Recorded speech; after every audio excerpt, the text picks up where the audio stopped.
Hello everyone, welcome back to the channel. In this video, I'm going to walk you through an easy guide on how to turn on Chase overdraft protection.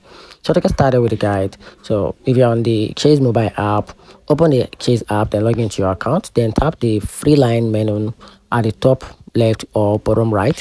Then tap account, then select the checking account you want to set overdraft protection for. Then scroll down and tap overdraft settings or overdraft protection. Then set up overdraft protection.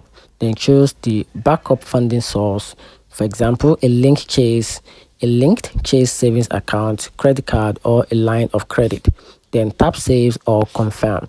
Then Chase will now automatically transfer a fund from your backup source if your spending exceed your checking balance. And also, if you want to do that on website as well, just go to your chase.com, then log into your account securely, then click the profile and settings at the top right or your name icon. Then navigate to checking account option or overdraft and transfer option.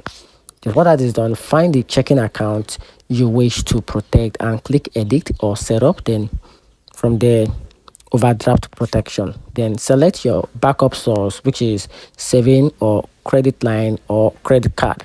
Then click save change to enable the features. And that's it. Find the video helpful. If you did, turn on the notification button and subscribe for more. Thanks.